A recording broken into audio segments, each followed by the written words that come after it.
For ES, we used methods like tables, floats, positioning, inline block to create user interfaces.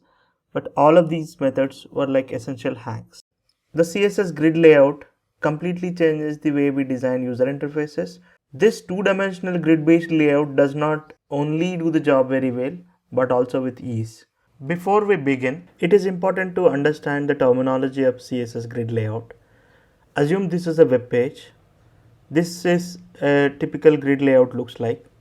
This is called a grid container, and this is called a grid item, and this is called a grid cell, and this is the grid track. Enough of this discussion, let's start coding.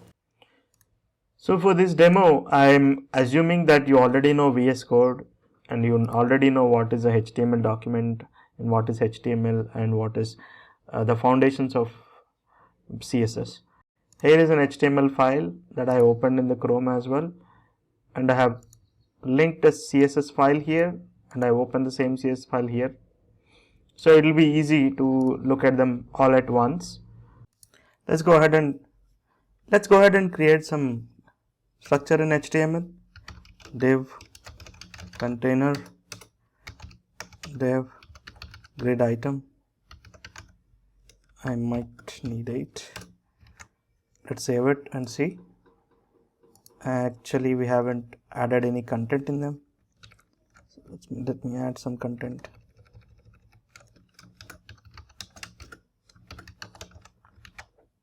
Yeah, now I have some content. So let me add some styles to these items so they are visually identifiable. So container width, let's add some background color first. Yeah, I have some background color for the container, and let me add the color for the items as well.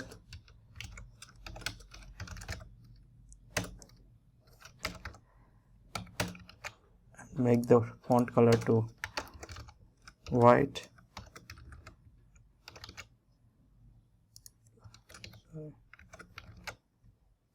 Let's add some space. Width 700 px. Height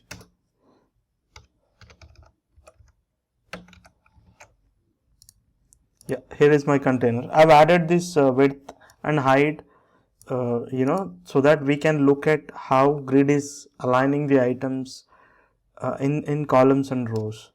So let me add some padding to these guys too. 20 pixels. Yeah, now these items have some padding, but we cannot really see where the one item ended and the other item is starting. So let's add some margin. That's it. We could see the container, the items one below the other. So let's go ahead and add, make this container as grid container. So to do that, we need to add display property to grid. So as soon as I set it to this, the items have become grid items. Now the container is grid container and the items in it are grid items. So grid items, they tend to stretch into rows and columns. So here you can see they have stretched into a single row, I guess so. So let's try to convert into a grid structure. Let's make it look like a grid structure. So to do that, we need first columns. So let me add some columns. Grid template columns. This is a CSS property that will help us to create columns. So you can actually define fixed width for your columns. You can say like this: 200 pixels, 200 pixels, and 300 pixels. So what we are doing, we are actually splitting the 700 pixels width into 3 different columns. So as soon as I save this, you would see the 3 columns have been created and the width has applied respectively. So 200 for the first, 200 for the second, 300 for the last. That's about adding fixed width to your columns. You can also add flexible width like 20%, 30%, and what have we left? Out of 100, 50 was gone, and 50%. You can say the last column to take 50%. If you could see, these two columns combinedly take 50%, and this one item itself took 50%. The same with the second row, same with the third row. In the third row, we don't have the third item. Okay, so I only defined the row columns, not the rows. But grids, this is kind of implicit mechanism of grid layout. So when you say columns, if it is overflown, the next element will actually flow to the next row. So the rows will be implicit, you don't have to define, so it will be automatically be distributed. So you can explicitly define how much space you want for your row. We will look into it. So, and there is one more metric that you need to aware of here. That is a flexible metric. We can measure it in fractions. So you can say 1 FR, 1 FR, and 1 FR. So once you said one fraction, one fraction, one fraction, so yeah, you are splitting your the available width into 3 fractions, and each fraction will have a certain width. Okay, 3 divisions. So if I want to have something to take up more space than the other, we can say 2 FR. So basically what happens, it splits into 4, and 2 portions will be consumed by the third item, third column, and 1 for the first, 1 for the second. So this is another flexible metric for adding flexible sizes to your column. So for now, this is fixed, the whole width is fixed. You can actually remove this width and see it in action, like see 3 columns. You should understand visually, right? That's the reason I have added the height and width. It's okay if you don't have to height also, that is fine, because if you added some height, so it'll actually try to fit in the elements in the height that you have given. Like if I say 700 pixels, the items are going to be fit in 3 different rows. As I mentioned earlier, the rows are implicit, they are automatically created, but you can also control the rows. So the property to control the rows is grid template rows. So you can like columns, how you did with the columns, you can also do the same with rows too. You can give some units, some measurements like this, and your rows are created 200, 200 and 200. Now there isn't leftover space because you only use 600, and the rest is kind of leftover. If you make it the last item to have 300 pixels, now it's kind of full. Before we move on to next topic, so there's one another CSS function that you need to know, that is min-max function. So with min-max function, you can actually pass in the minimum width that that particular column can have, and the maximum width that it can take. So basically you can set it to auto, because the second item, this is the minimum width that I want to occupy, and there is the minimum width I want to occupy, and there is maximum limit is auto. So if there is no content in it generally, so it will not stretch. If I add some content in it, it will stretch to a maximum limit of that. So if there is no content, it will be it will stay the same, like it will not explode. But use min-max with caution. Next, you need to know how should we assign gutters for the Rowsum columns. So you can assign like this, column gap, and you can put it to 10px. You could see the gap is increased here, and also you can do with the rows too. Rows gap, row gap. So as you can see, the gap between the rows and gap between the columns have added to. Before we move on to the next topic, we need to understand this picture. In this picture, you see the lines numbered on the column, like you would see 1, 2, 3, 4, 4 lines. For the rows, it is only 1, 2, 3. So the grid lines are numbered in such a way that you can figure out what I am talking about. So if you want to extend the grid item, one grid item, to different columns, multiple columns, you can actually extend it using the number reference on the lines. So if for suppose if you want to extend one grid item to 2 columns, so you can you can say start it at 1 and end it at 3, so that the one grid item will be spanned to 2 different grid cells. Let us see what I meant. So let me first remove these columns, gaps. So if I want my grid item 1, this grid item, to extend to 2 different columns, so I can do that too. So what I can simply do, I've already added this grid item class here. So I can grid column. I can say grid column 1 by 4. So it actually extended to end. I just want, so it should start at 1 line, 2 line and 3 line. I think here should be enough. See, the first item has extended to 2 grid cells. So it started at line number 1, line number 2 and ended at line number 3.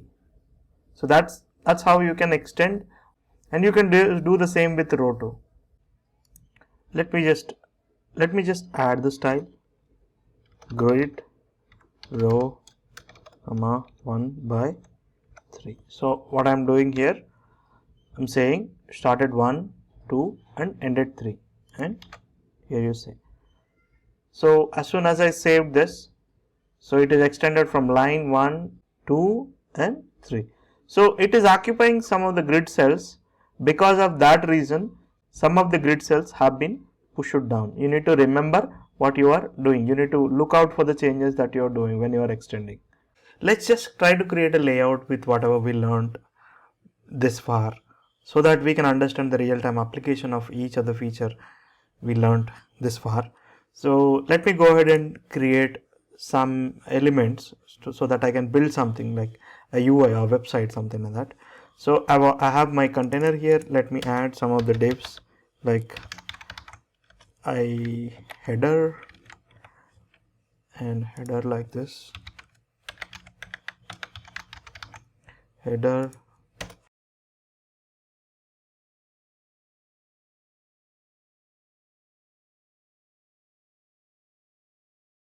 so I need to add some styles. So this time I'm not gonna add any fancy styles, height or width or anything.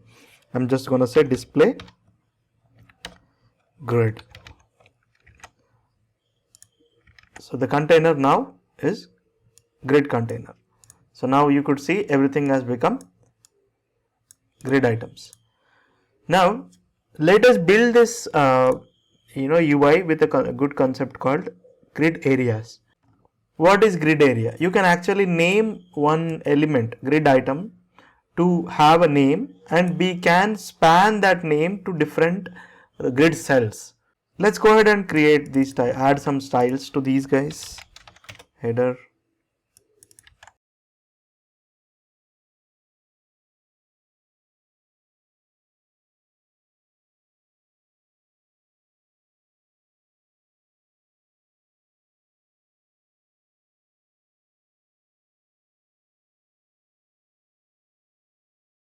now that we have the elements, let's go ahead and create some of the columns.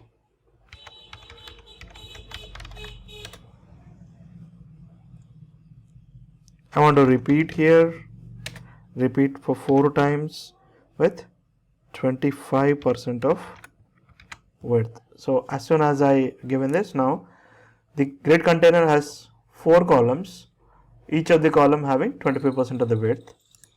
And now let's name our header to have a name called header. So let's give a grid area name, grid area header. So I want my grid area to occupy the entire row, so I can do like this: areas, a string, header, header, and header for all the 4 columns. So it's I guess each iteration refers to a grid cell. So I've just have had it 4 times, and my header actually spanned to 4 columns. I can do the same with the nav too. I just want the navigation to kind of completely occupy the space.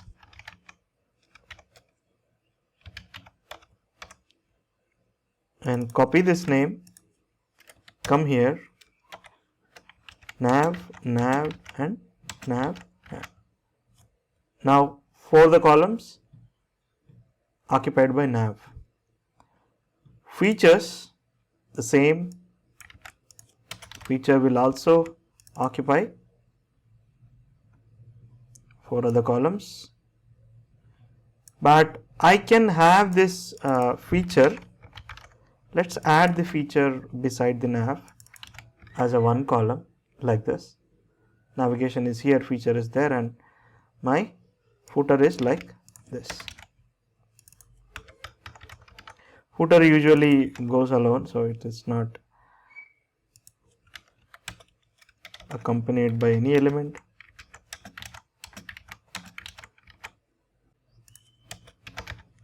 Height 100 px. Here you go. So go in here and add an image.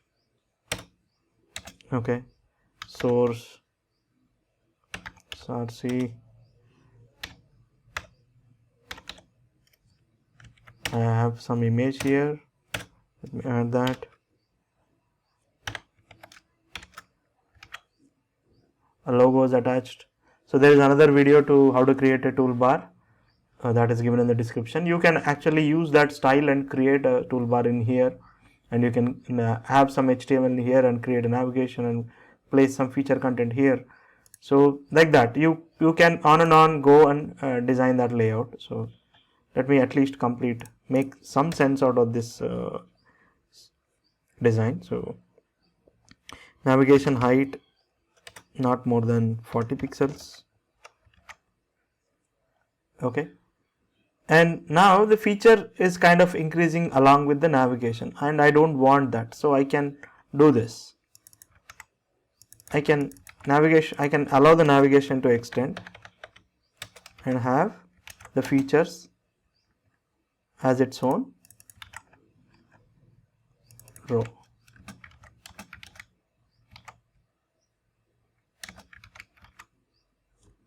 Yeah, now features is also having. What if, can we create a grid inside a grid? Yes, we can create inside feature. Let's try to create some of the feature columns. So div grid.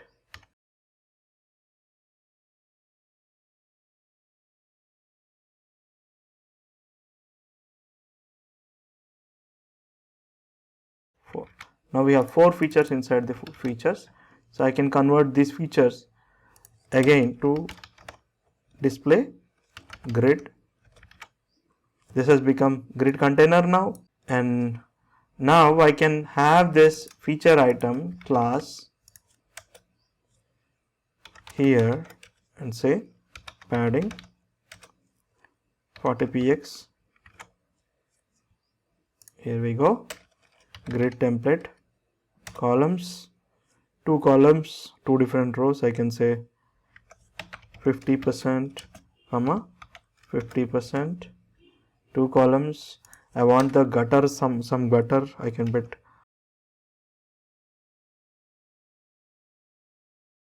So basically, what you're not seeing the space here is the features doesn't have a background color. Otherwise, you would have seen it. So let me add some background color here. Background color. Let me put it green. So now you could see the gap between these guys. So it's kind of heavy.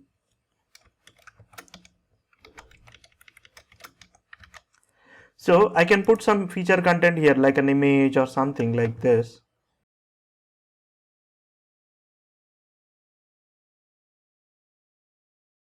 Something like this, and you can go on and add on some HTML here. It keeps scale. So basically what is happening, you are creating an HTML layout out of the grid system. Okay, footer is now kind of like this. You can increase the footer size. I think you can place some content in this footer. So maybe like this, and it keeps extending. So I can say I'm just filling the space. I'm not making any sense with the content. I'm just filling the space. Now if you could see, I kind of getting somewhere. So I can have the nav items here like this.